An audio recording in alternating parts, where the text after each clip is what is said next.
arrested for transporting illegal immigrants.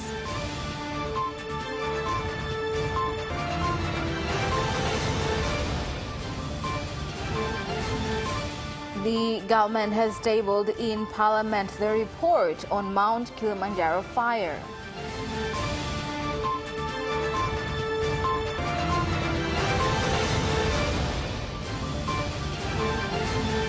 And in sport, Simba Queens to play against Green Buffaloes of Zambia in the Women's Champions League on Friday.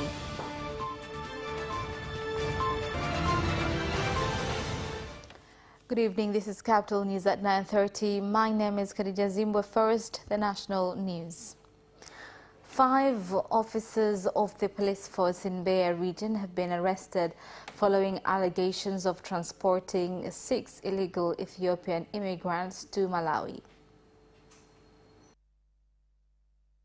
Jeshi la polisi mkoa wa Mbeya linamshikilia afisa mmoja anaitwa ASP Thomas Bwire Chamba. Mbeya Police Force has arrested 1 officer, ASP Thomas Bwire, and other 4 police officers for allegations of transporting illegal immigrants. We cannot just deal with the foreigners and leave aside people who makes these journeys possible from any institution. Hawa wote wanashikiliwa kwa tuhuma za kujihusisha na usafirishaji wa wahamiaji haramu. Minister Kassim Majaliwa has said that the fire that started on Mount Kilimanjaro Reserve on October 21st, 2022, burning 33 square kilometers of natural growth, has been in large part contained, and that the government is continuing to investigate the source of the fire so as to take relevant action. Prime Minister Kassim Majaliwa said this when tabling the government report to Parliament. Tukio hili limesababisha hasara, hofu. This incident has caused loss, fear and destruction of natural vegetation and animals at the reserve. However, from government efforts and other stakeholders have managed to rescue important tourism areas on mount climbing areas. Baki salama na hivyo shughuli ya utalii kuendelea kama kawaida. Leaders of Dar es Salaam and Coast Regions and Dar es Salaam Water and Sewerage Authority DAWASA have conducted an emergency inspection tour of Ruvu River on a military helicopter to assess if illegal human activities are continuing at the depleting water source. The operation comes 2 days after President Samia Suluhu Hassan issued the directive to the leaders.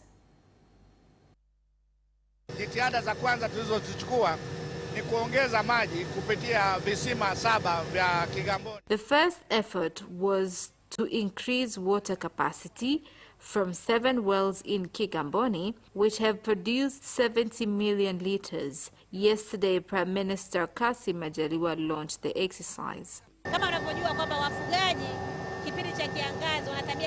During the dry season, livestock keepers have the tendency of shifting from one place to another.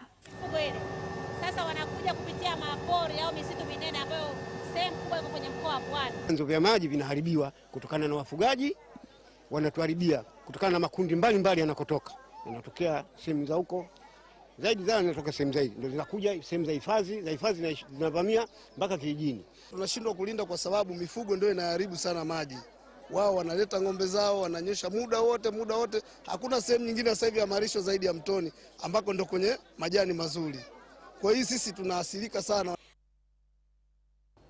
Meanwhile, the Minister of Water, Juma Aweso, has directed the Drilling and Dam Construction Agency, DDCA, and Dar es Salaam Water and Sewerage Authority, DAWASA, to revive 197 wells in Kigamboni so that they can enter into the water distribution system, along with conducting immediate research on groundwater and dig wells so as to reduce water woes for residents of Dar es Salaam and coast regions. Kwanza ni kufufua vile visima vilivyopo ambapo tulishavichimba zaidi ya 197, vifufuliwe na viingize maji kwenye mfumo. La pili tunatambua tuna maji chini ya ardhi mita za ujazo bilioni 21. Tufanye survey za haraka, tuchimbe visima, hatuna kisingizio, vifaa vipo.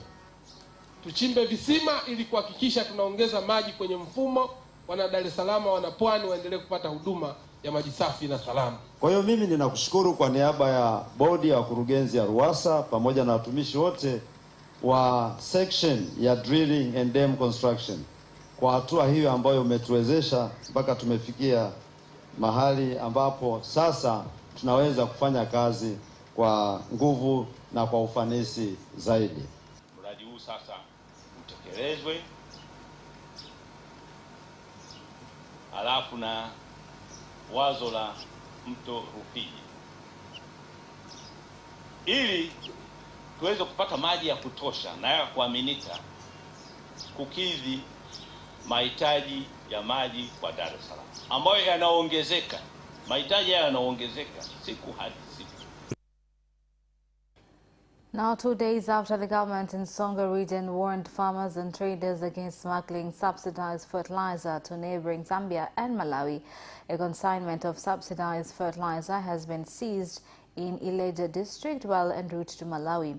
In the incident, 4 people and 2 Fuso trucks were captured, while 1 lorry managed to get away with a cargo of fertilizer to Malawi. Kabla ya magari hayo kulikuwa na pikipiki.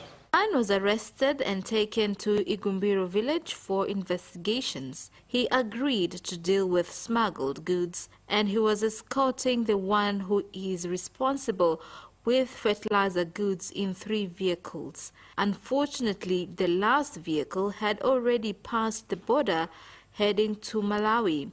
Generally, we have 403 sacks of fertilizer. Tutachunguza pia kama huyu mfanyabiashara kweli ni halali mfanyabiashara. Shall investigate if the trader is legit because he must have license of selling fertilizer and export permit. In short, from these circumstances, I don't think if the business is legal. Naonesha moja hizi zimekeuka hizi taratibu zote ambazo nimezitaja hapo awali.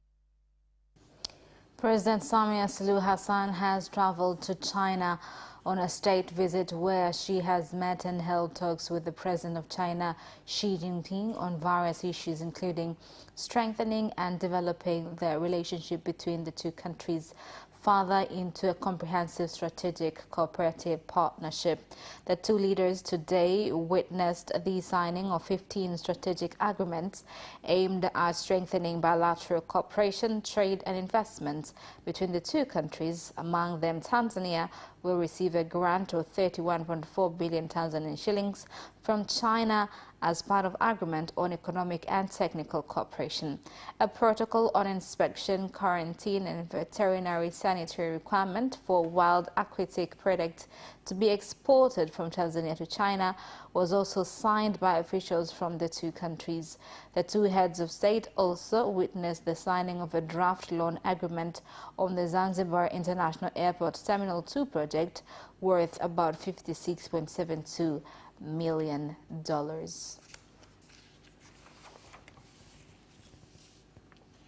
Now, moving on, 14 political parties in Zanzibar have announced their support of a recommendation report made by a special task force formed on what is needed for democratic growth in Zanzibar that has been handed over to President and Dr. Hussein Ali Mwinyi.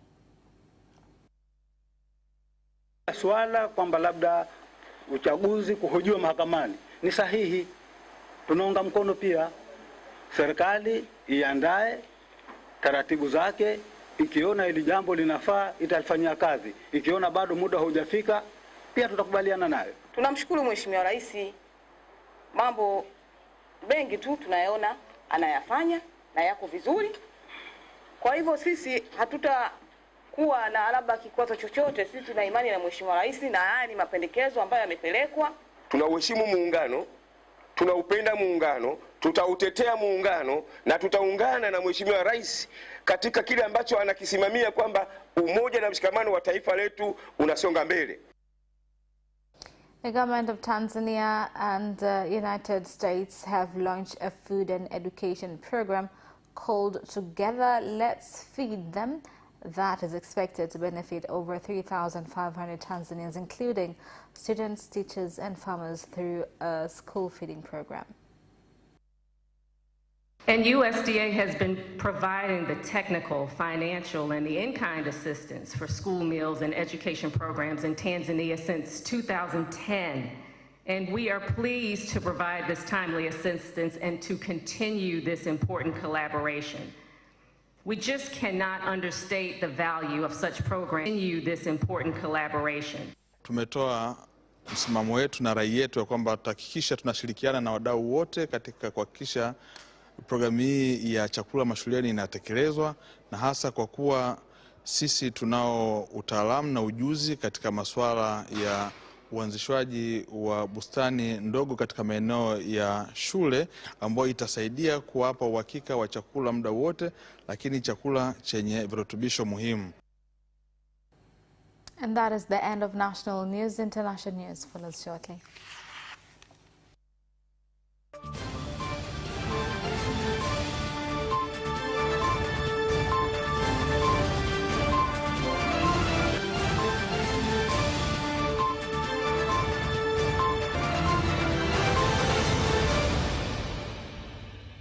Welcome back, and in international news.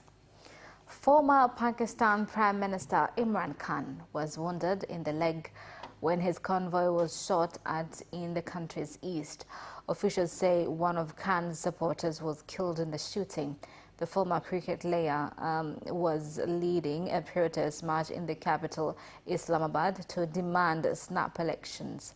Prime Minister Shehbaz Sharif has condemned the shooting and ordered the Interior Minister to seek an immediate investigation.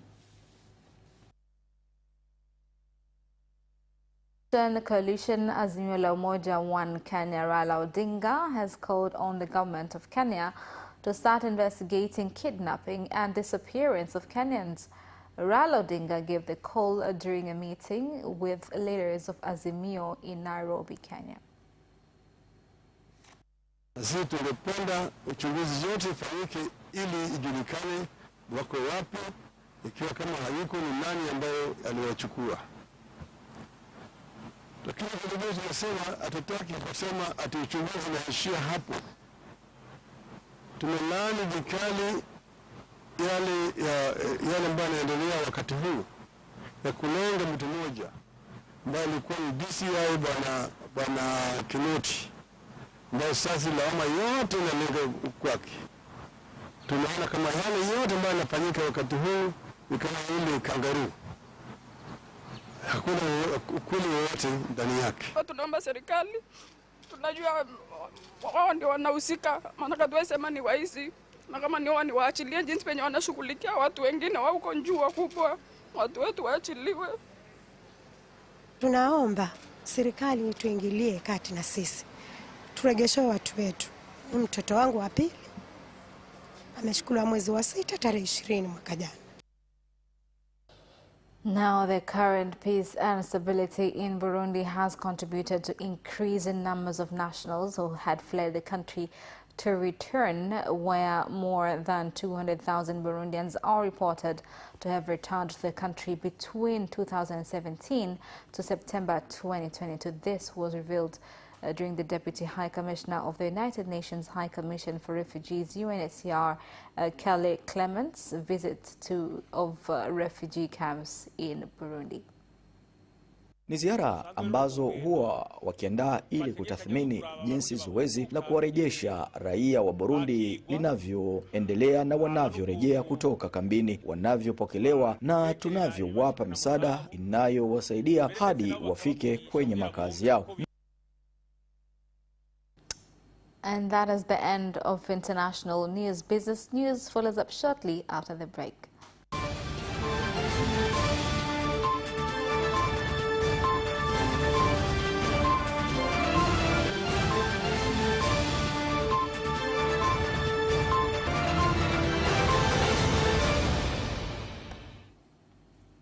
Welcome back, and in business news tonight.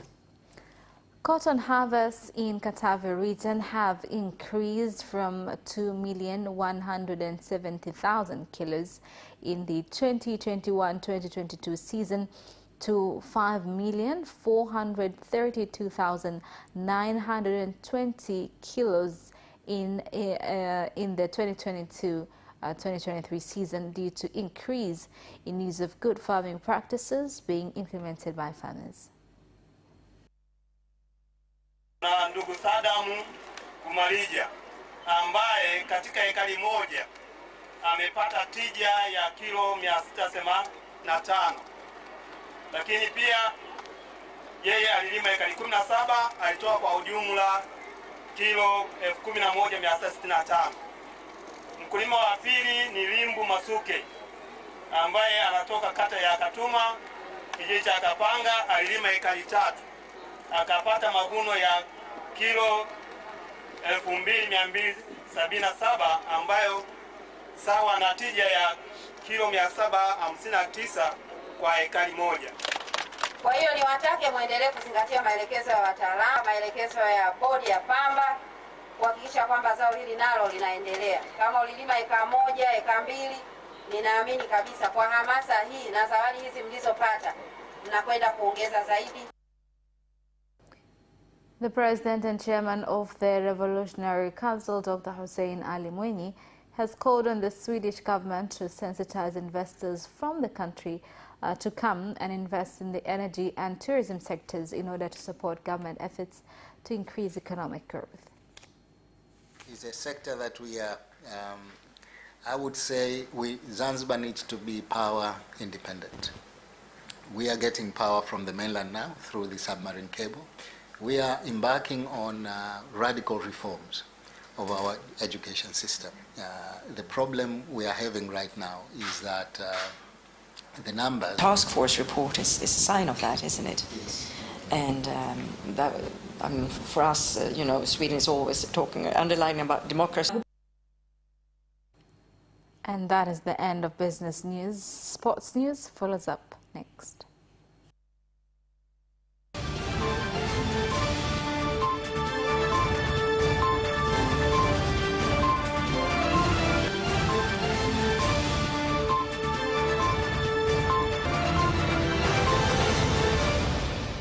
Welcome back, and in sports news. After their 2-0 win yesterday against determined of Liberia in the Women's Championships League, the team is now focusing on final preparations for their last match against Green Buffaloes of Zambia to be played tomorrow in Marrakesh, Morocco. Kikosi chetu kesho kitaondoka hapa Rabat kuelekea Marrakech saa 3 asubuhi kwa saa za Morocco na saa 5 kwa saa za nyumbani Tanzania. Tutaelekea Marrakech tayari kwa mchezo wetu wa mwisho wa kundi A, ambapo lengo letu ni moja tu katika mchezo huo, kuhakikisha kwamba tunaibuka na point 3 ili kuweza kuendelea katika nusu fainali ya michuano hii ya ligi ya mabingwa kwa upande wa wanawake. Kitu pekee ambacho tunaomba Tanzania kwa sasa ni kutuombea, na kila mmoja kwa imani yake kuhakikisha kwamba anatuombea ili kuweza kuibuka na ushindi katika mchezo wetu wa mwisho dhidi ya Green Buffalo kutoka Zambia, ambapo sisi wote kwa pamoja tuna point 3 katika kundi letu. Tanzania's High Commissioner in Malawi, Humphrey Polepole, has wished TPDF Golf Club players good luck in the golf competition to commemorate Malawian heroes who fought in the Second World War that will be played in Lilongwe. Awali ya yote mimi namshukuru Mungu sana kwamba timu yetu ya golf kutoka nyumbani kutoka Lugalo Golf Club kule nyumbani imefika salama na iko tayari kwa mashindano hapa Lilongwe. Ni mashindano ya ujirani mwema, uhusiano mzuri kati ya Tanzania na Malawi, lakini kati ya jeshi la Malawi na jeshi letu la wananchi wa Tanzania. The program is like today there is mashindano for TPDF and the MDF, and tomorrow is the actual day for the Veterans Golf Tournament, which will be presided by the Commander-in-Chief, our President, And after that, we'll have another round of golf with our friends, just to enhance the friendship which has been there for a long time between Malawi and Tanzania, and between MDF and TPDF. Now, boxer Dick Edward, popularly known as Dick Zombie, has boasted of beating his opponent Sylvester Rio in the Dow Boxing Derby on November 20th at the Kinesi grounds.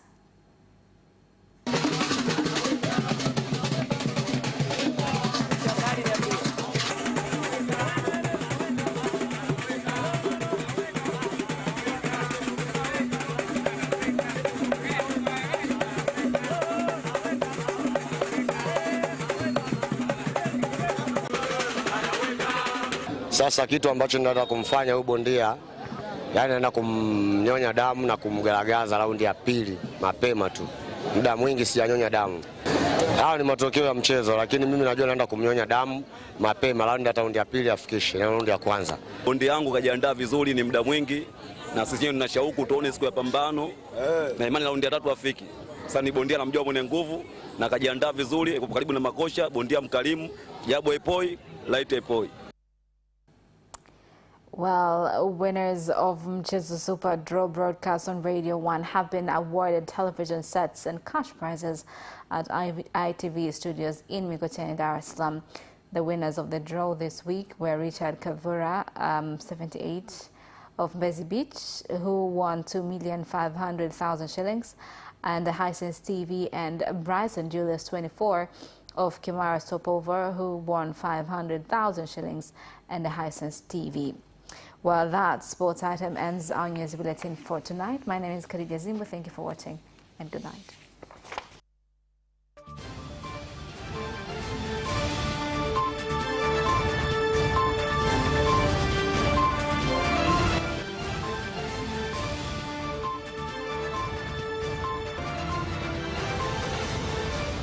Watch Capital News at 9:30 and get updated on what is happening.